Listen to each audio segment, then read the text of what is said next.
selesai nih. Saya juga lagi nganggur sore ini. Ada yang bisa saya bantu, Mbak? Iya Bu, ada sedikit masalah dari saya. Oh, jadi kedatangan Mbak di sini ingin Menyelesaikan masalah dari saya. Oh, ingin bercerita untuk menyelesaikan permasalahan yang Mbak alami saat ini, begitu ya? Iya. Oke, biar nanti kedepannya kita saling enak kalau ngobrolnya. Bagaimana kalau kita perkenalan dulu? Mbaknya sudah mengenal saya? Belum. Saya juga belum mengenal Mbak ya. Gimana? Perkenalan dulu ya. Iya. Oke, dari Mbak dulu. Nama sama kelasnya gimana? Nama saya Kasado Rizka Zaini dari kelas 10 akuntansi 3.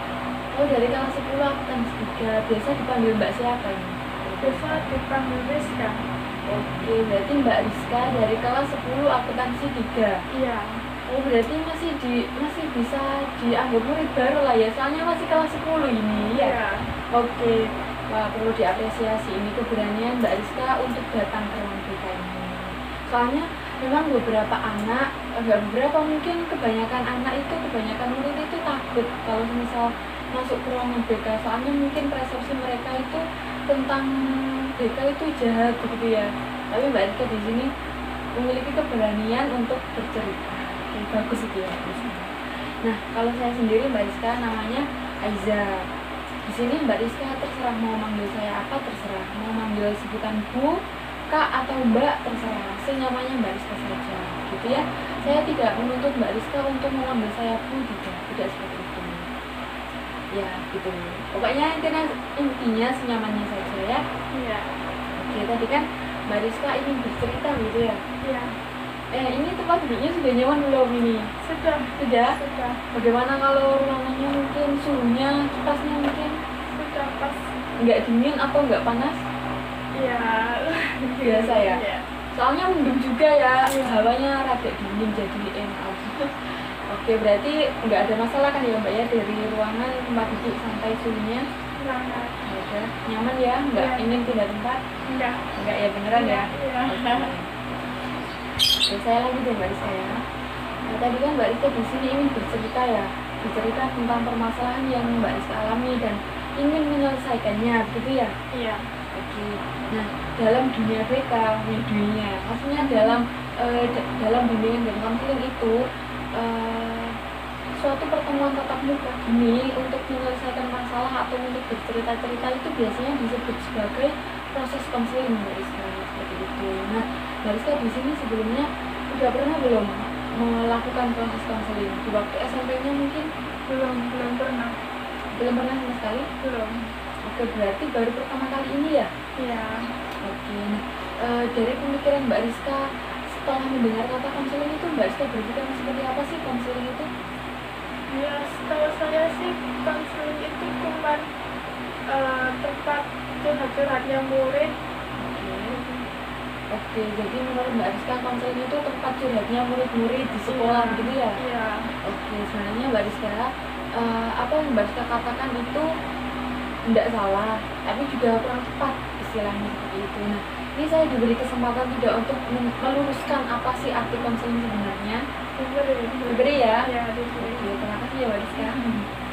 Oke, jadi arti dari konseling itu sebenarnya ialah upaya pemberian bantuan kepada konseli dari konselor untuk menyelesaikan permasalahan yang dialami konseli seperti itu. Nah, kalau Mbak Rizka kan di sini baru pertama kali ya melakukan proses konseling, pasti asing lah mendengar kata istilah konselor dan konseli ya. Nah, di sini ini sebagai konselornya itu saya yang nantinya akan membantu Mbak Rizka untuk menemukan jalan keluar dari permasalahannya seperti itu. Nah, di sini Mbak Rizka sebagai konselnya seperti itu.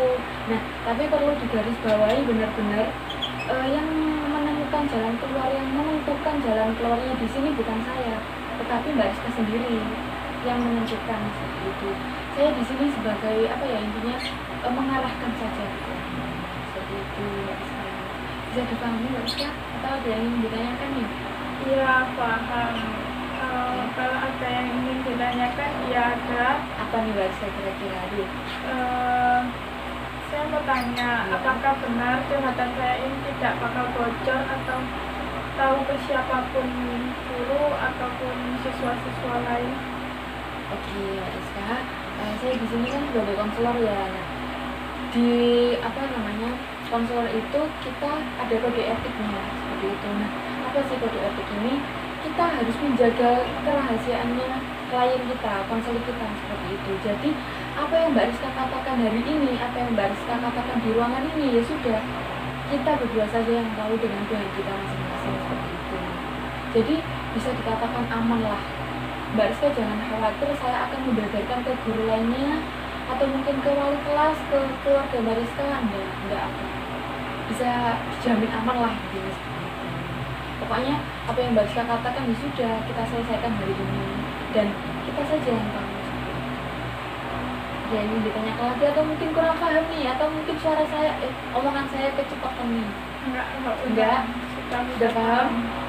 Oke, saya lanjutkan ya Mbak Rizka. Nah, tadi kan itu yang dinamakan asas kerahasiaan. Jadi apa yang Mbak Rizka katakan di sini sebagai konseling, permasalahannya apa, keluhannya apa, ya sudah, saya saja yang tahu, tidak akan dibeberkan ke orang lain seperti itu. Nah, yang kedua ada yang namanya asas keterbukaan. Nah, diharapkan nanti Mbak Rizka ke depannya atau berjalannya waktu di proses konseling ini, Mbak Rizka secara terbuka menceritakan permasalahan yang Mbak Rizka alami. Tidak ada yang ditutup-tutupi gitu. Pokoknya secara terbuka saja. Soalnya nanti kalau misal ada yang ditutup-tutupi dari Mbak Rizka, nanti malah kita sulit untuk menemukan jalan keluarnya seperti itu. Bisa dipahami? Pokoknya Mbak Rizka di sini diharapkan terbuka lah intinya. Percaya saja sama saya. Jangan percaya sama Tuhan. Maksudnya jangan khawatirkan akan dibocorkan ke orang lainnya. Seperti itu. Bisa dipahami Mbak Rizka? Iya, bisa. Oke. Nah, selanjutnya ada asas kesukarelaan. Nah, sebelumnya saya tanya nih Mbak Rizka kesini ini atas kemauannya Mbak Rizka sendiri atau ada paksaan dari teman-teman mungkin? Kalau saya kesini itu atas kemauan saya sendiri. Oke, atas kemauannya Mbak Rizka sendiri ya? Iya. Oke, bagus sekali Mbak Rizka. Itu bisa dinamakan sebagai Mbak Rizka di sini datang secara sukarela. Seperti itu. Nanti juga diharapkan Mbak Rizka secara sukarela menceritakan permasalahannya. Pokoknya enteng lah kalau menceritakannya itu, tidak ada beban gitu. Seperti itu. Ambil saja di sini saya sebagai teman Mbak Rizka saja lah seperti itu. Jangan ada batas di antara kita. Oke? Iya. Oke, bisa dipahami Mbak Rizka ya? Iya, bisa. Oke, Mbak Rizka di sini sudah siap belum untuk menceritakan permasalahannya? Siap. Siap ya? Siap. Siap? Iya, siap. Beneran? Iya. Oke, bisa diceritakan nggak apa sih sebenarnya permasalahan yang Mbak Rizka alami saat ini? Masalah yang saya alami saat ini tuh saya tuh kurang percaya diri, terus saya tuh kurang bisa bicara gitu loh di depan banyak orang. Oke, jadi permasalahan yang Mbak Rizka alami saat ini ialah kurang percaya diri. Iya. Kalau semisal berbicara di depan umum atau di depan banyak orang, seperti itu ya? Iya. Oke, kalau boleh tahu kurang percaya dirinya seperti apa sih Mbak Rizka? Iya, saya tuh kurang percaya diri kalau saya disuruh menerangkan atau menjelaskan atau bercerita di depan banyak umum. Oke, apa sih yang sebenarnya yang membuat Mbak Rizka kurang percaya diri apabila Mbak Rizka tampil di depan orang atau di depan banyak orang, di depan umum maksudnya? Apa yang membuat Mbak Rizka kurang percaya diri? Ya, saya kurang percaya diri karena itu takut kalau saya bicara di depan umum, terus saya nanti itu salah berbicara di depan banyak orang tadi. Oke, jadi di sini Mbak Rizka kurang percaya diri terhadap kemampuan Mbak Rizka seperti itu ya? Iya. Takut kalau misal apa yang Mbak Rizka bawakan pada saat tampil di depan banyak orang ini nanti takut salah seperti itu. Oke, sebelumnya ada kejadian nggak Mbak Rizka tampil di depan banyak orang kemudian Mbak Rizka merasa kurang percaya diri? Apakah ada kejadian yang melatar belakangi akhir-akhir ini? Ada. Seperti apa Mbak Rizka? Boleh diceritakan nggak nih? Kejadian seperti apa sih yang membuat Mbak Rizka kurang percaya diri ini? Ya, waktu itu kan saya mengikuti seleksi OSIS pra LPKS 2. Dua organisasi ya ini ternyata. Iya. Oke, pintar-pintar. Nah, di situ tuh saya itu disuruh sama kakak seniornya untuk menjelaskan atau menyampaikan lah informasi gimana. Nah, kalau ada informasi cara menyampaikannya kamu di depan kelas itu gimana gitu. Oke, kejadiannya ini pada saat seleksi organisasi OSIS ya. Iya. Pra LDKS berapa tadi? 2. Pra LDKS 2. Mbak Rizka di sini disuruh kakak seniornya untuk bagaimana cara membawakan informasi yang Mbak Rizka dapatkan dari guru-guru untuk Iya. disampaikan ke teman-teman sekelas, seperti itu ya? Iya. Oke, apa sih yang Mbak Rizka rasakan pada saat seleksi itu tadi? Ya itu yang merasa takut, ya gugup, gemeter gitu. Oke, selain Mbak Rizka kurang percaya diri pada apa yang Mbak Rizka bawakan, ada nggak ya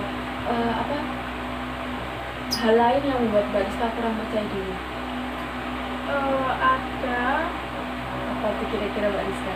Itu kan waktu saya menyampaikannya itu kakak seniornya itu kurang gimana ya, kurang enak gitu loh dilihatnya. Kurang enak yang seperti apa nih kira-kira Mbak Rizka? Kurang enaknya seperti apa? Apa mungkin omongannya jutek atau mungkin apanya nih? Membuat Mbak Rizka kurang nggak enak? Dan omongannya yang jutek, tapi wajah-wajahnya itu loh yang Apa? buat takut. Oke, wajah-wajah serem gitu ya, wajah-wajah kayak mungkin tatapannya tajam gitu ya? Iya. Atau mungkin seperti itu atau bagaimana? Iya. Apa sih yang Mbak Rizka takutkan dari kakak senior ini? Tatapannya? Iya, buat terus kayak kurang bisa berinteraksi gitu sama siswa organisasi ini. Oke, jadi selain Mbak Rizka kurang percaya diri apa yang Mbak Rizka bawakan, Mbak Rizka juga takut kepada kakak senior yang menguji ya ini ya? Iya. Oke, yang menguji kakak seniornya takut wajahnya soalnya garang gitu ya, tatapannya tajam gitu ya. Nah, sebelumnya pada saat itu ada berapa anak sih Mbak Rizka yang diseleksi? Yang ikut seleksi itu cuma anak 4. Anak 4. Yang 2 itu OSIS. Yang 2 OSIS maksudnya? Kakak seniornya. Maksudnya bagaimana Mbak Rizka? Kan yang diseleksi berapa? Yang diseleksi anak 4. Anak 4. Terus yang yang 2 itu kakak seniornya. Oh, kakak senior juga ikut seleksi? Ya kan yang uji. Oke. Jadi semua itu totalnya di dalam satu ruangan itu ada 6. Oh, ada 6. Siapa saja nih Mbak Rizka kira-kira? Mbak, 6 ini sudah termasuk Mbak Rizka atau bagaimana? Termasuk saya. Oke, 1 Mbak Rizka. Terus yang 5 ini siapa saja kalau boleh tahu? Yang 2 itu kakaknya. Kakaknya. Yang 3 itu temen. Oh, temen Mbak Rizka. Jadi yang menguji di sini ada 2 senior. Iya. Seperti itu ya? Iya. Oke, jadi yang diseleksi itu ada 4 sama Mbak Rizkanya. Iya. Nah, kalau boleh tahu nih, apakah semua yang ada di ruangan itu Mbak Rizka sudah kenal atau bagaimana? Yang 2 itu teman sekelas sih. Kalau yang 1 itu belum kenal. Oke. Nah, kepada kakak senior ini Mbak Rizka sudah kenal atau bagaimana? Belum, kan baru pertama kali ketemu. Oh, jadi Mbak Rizka menganggap wajah-wajah garang itu soalnya Mbak Rizka baru pertama kali ya?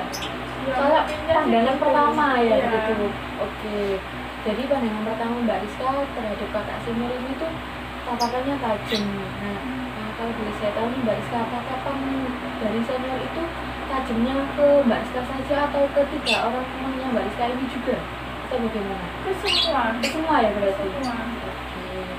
Nah, kalau boleh saya tahu juga nih, apabila Mbak Rizka kurang percaya diri ini kepada orang yang dikenal atau orang yang tidak dikenal juga atau bagaimana?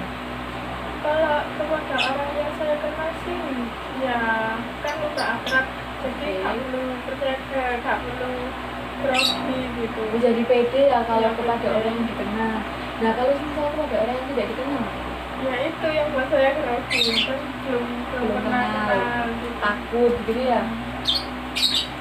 Oke, nah semisal nih Mbak Rizka, kalau dalam ruangan ini kan ada yang dikenal Mbak Rizka 2 anak nih, yang lainnya belum kenal. Nah, apabila semisal seperti itu bagaimana?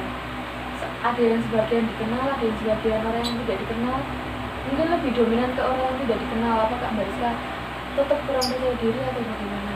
Ya kurang percaya diri sih ada, karena kan masih ada yang belum saya kenal, tapi waktu menyampaikannya itu pandangan saya itu bukan ke orang yang saya tidak kenal, tapi kepada teman saya sendiri. Oke, jadi di sini bisa dikatakan teman yang dikenal Mbak Rizka pada saat Mbak Rizka tampil di depan umum ini bisa menjadikan motivasi untuk Mbak Rizka lebih percaya diri lagi ya. Iya. Untuk kekuatan lah intinya untuk Mbak Rizka lebih bisa tampil pede, percaya diri seperti itu ya. Iya. Oke. Sebelumnya ada nggak sih kejadian serupa yang dulunya yang Mbak Rizka kurang percaya diri pada saat tampil di depan umum? Kalau kejadian dulu sih kayaknya nggak ada. Nggak ada. Nah, Berarti Mbak Rizka tampil di depan orang atau di depan banyak orang ini baru pertama kali ini iya. di SMK ini Iya. dan pada saat seleksi juga. Iya. Oke. Nah, bisa saya simpulkan ya Mbak Rizka ya ini. Jadi permasalahannya Mbak Rizka alami saat ini ialah kurang percaya diri. Kurang percaya diri pada saat Mbak Rizka tampil di depan banyak orang atau di depan umum lah intinya. Yang membuat Mbak Rizka kurang percaya diri ini ialah kurang percaya atas kemampuan yang Mbak Rizka miliki atau kurang percaya diri apa yang Mbak Rizka bawakan pada saat tampil tersebut. Nah, juga sama pas seleksi itu Mbak Rizka takut sama kakak seniornya ya. Oke. Ini juga baru pertama kalinya Mbak Rizka tampil di depan orang ya. Iya. Oke. Nah, dari permasalahan ini tadi apa sih sebenarnya yang Mbak Rizka inginkan ke depannya? Ya, saya ini tuh bisa lebih percaya diri lagi kalau saya bercerita atau menyampaikan di depan banyak orang. Meskipun di depan orang yang tidak dikenal juga ya, Iya. bisa tampil pede. Iya. Oke. Nah, kalau boleh saya tahu kejadiannya ini kapan sih Mbak Rizka? Akhir-akhir ini atau bagaimana? Kayaknya udah lama sih, 1 bulanan yang lalu lah. 1 bulan akhir-akhir ini ya berarti ya? Iya. Oke. Nah, selama 1 bulan ini Mbak Rizka kan kurang percaya diri ini tadi. Kemudian keinginannya Mbak Rizka ini bisa lebih tampil pede, lebih bisa tampil percaya diri lagi apabila tampil di depan banyak orang. Nah, selama 1 bulan ini apa sih yang Mbak Rizka lakukan agar bisa mewujudkan keinginannya Mbak Rizka ini tadi? Ya, saya lebih banyak berlatih berbicara terhadap teman ataupun keluarga saya di rumah. Oke. Nah, Mbak Rizka kan tadi mengatakan untuk mewujudkan keinginannya Mbak Rizka ini, Mbak Rizka lebih sering berlatih ya. Meskipun di kelas atau di rumah lebih sering berlatih saja kepada teman atau orang tua. Nah, menurut Mbak Rizka apakah dengan berlatih ini tadi sudah cukup untuk membuat Mbak Rizka tampil lebih percaya diri lagi kepada orang yang tidak dikenal atau sebagainya? Ya, kalau berlatih setiap hari dan dilakukan setiap hari sudah cukup. Sudah cukup ya berarti ya? Iya. Nah, ada perkembangan nggak? Kan sudah sebulan yang lalu nih. Ada perkembangan nggak dari Mbak Rizka lebih sering berlatih ini? Ada perkembangan nggak? Maksudnya lebih bisa percaya diri lagi atau bagaimana? Perkembangannya bagaimana? Menurut Mbak Rizka Ya, sendiri? saya lebih bisa kemarin kan saya mengikuti pra-Alda dan di situ saya ya lumayan sih ada perkembangan, lebih banyak bergaul sama kakak-kakak senior dan teman-teman yang OSIS lainnya, calon OSIS lainnya. Oke, berarti di sini Mbak Rizka dengan cara berlatih itu tadi sudah ada perkembangan lah ya, meskipun tidak langsung perkembangan dengan secara langsung signifikan langsung bagus enggak, tapi sedikit-sedikit ya, tapi maksudnya tetap ada perubahan kan Mbak Rizka ya. Oke, jadi dengan cara keinginannya Mbak Rizka tadi ingin bisa lebih baik lagi, kemudian yang sudah Mbak Rizka lakukan ini dengan berlatih dan syukurlah sudah ada perkembangan, itu membuat Mbak Rizka bagaimana? Apa yang Mbak Rizka rasakan setelah ada perkembangan dari Mbak Rizka ini? Ya, saya senang sih, saya bisa merubah diri saya sendiri dan bisa membuat saya lebih berkembang. Oke, soalnya Mbak Rizka sudah berkembang ya, maksudnya ada perkembangan lah intinya, dari kurang percaya diri lebih adalah percaya diri seperti itu ya, meskipun kepada orang yang tidak dikenal. Oke. Kemudian apalagi nih planning Mbak Rizka ke depannya untuk keinginan barista ini tadi, selain berlatih mungkin barista mengikuti apa ya, workshop pelatihan public speaking mungkin. Enggak. Planningnya ke depannya bagaimana barista? Mungkin selain berlatih mungkin ada lagi yang ingin barista lakukan untuk lebih percaya diri lagi? Ya, banyak berbicara itu aja. Lebih banyak berlatih itu saja.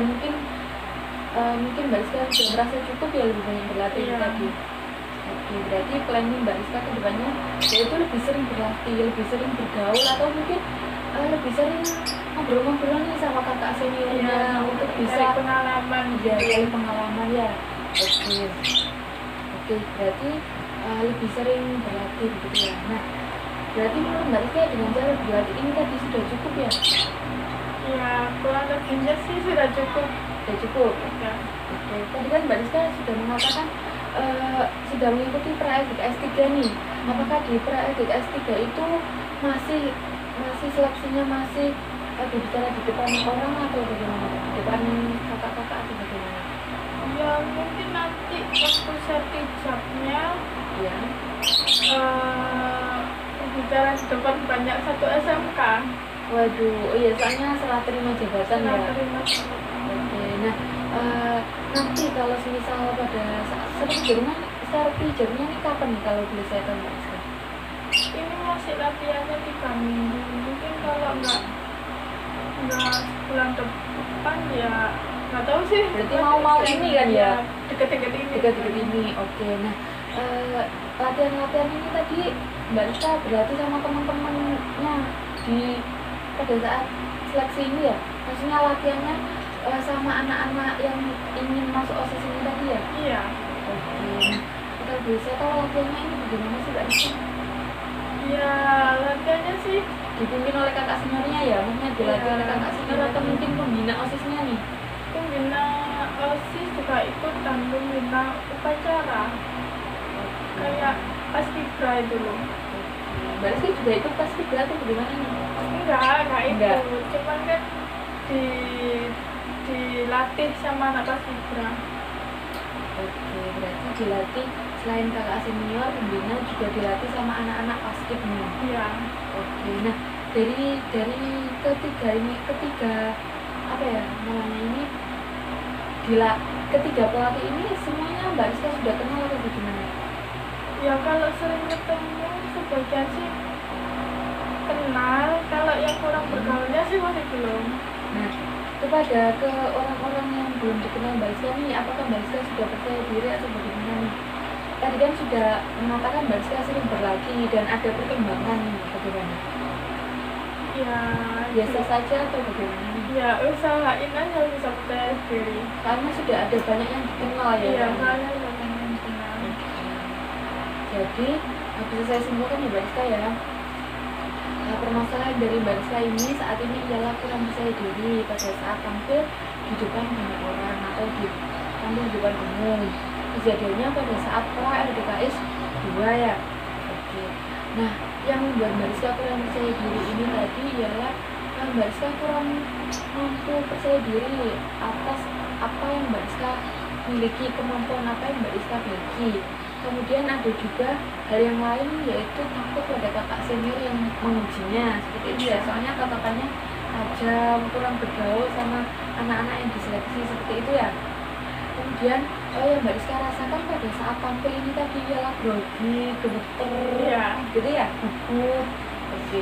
Kemudian keinginannya Mbak Rizka ialah lebih bisa tampil percaya diri lagi pada orang yang dikenal maupun orang yang tidak dikenal seperti itu ya.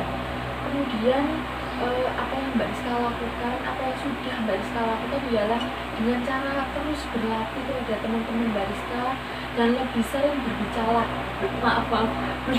maksudnya, maaf Tipo, lebih sering berbicara kepada teman-teman, lebih sering berlatih pada teman-teman, gitu ya.